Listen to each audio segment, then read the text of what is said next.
তো গ্যাসের আকাল পড়েছে আর আমাদের বাড়ি গ্যাস শেষ হয়ে গেছে, যার জন্য বড়মশাই নিয়ে এসছে ইন্ডাকশন ওভেনে কাজ করার জন্য বাসনপত্র সব তুলে।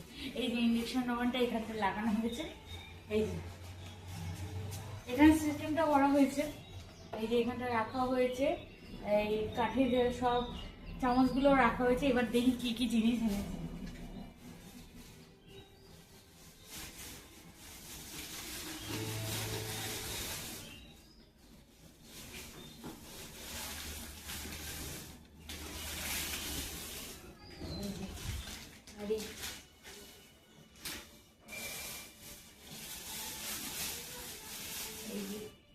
কড়াই মানে সমস্ত কিছু ইন্ডাকশন ওভেনে ইউজ করা যাবে সে সমস্ত কিছু নিয়ে এসেছে।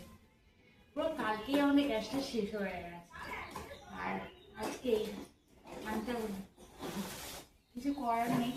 আর এই সমস্ত কিছু ইন্ডাকশনের জন্য এখন এইসব এসে আছে। এবার এই দিয়ে রান্নাবাতি সব কিছু হবে। আর এই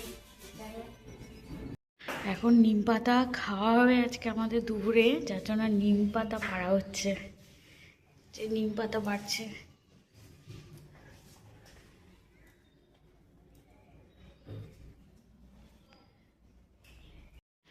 তো এই যে এই একটাতে হয়ে যাবে, আর লাগবে না, একটাতে হয়ে যাবে।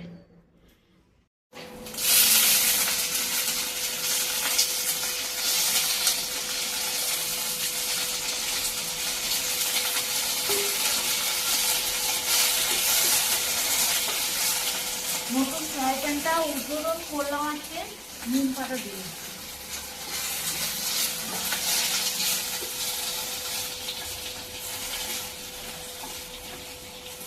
তো মামাম ঘুম থেকে উঠে গেছে আমাদের, আর যার জন্য আমরা একসাথে খেতে বসতে পারবো না এখন, একজন একজন করে করে এখন খেতে বসবো। তো বড়মশাইকে খেতে দিয়ে দিয়েছি। তো আজকে বিরিয়ানি দিয়ে নিম পাতা ভাজা খাচ্ছে বড়মশাই, খেতে চেয়েছে। আর এই যে আমাদের চিকেন চাপ আছে, তো এই দিয়ে বড়মশাই খাওয়াচ্ছে আজকে। কেমন লাগছে নিম পাতা দিয়ে বিরিয়ানি? দারুণ লাগছে নাকি? হ্যাঁ,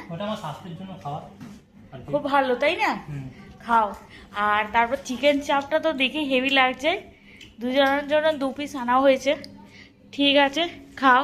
হ্যাঁ, তো বড়মশাই যেহেতু ঠান্ডা ঠান্ডা কোল্ড ড্রিঙ্কসটা খাবে না, সেহেতু আমি নিয়ে বসে পড়েছি। এই যে সাথে চিকেন চাপ, আর এই যে বিরিয়ানিতে যেহেতু ঝাল থাকে না, তাই জন্য এই নিয়ে বসে পড়লাম। লাস্টে সব শেষে বিরিয়ানির পর তো কোল্ড ড্রিঙ্কসটা লাগবেই না, এরা নিয়ে না।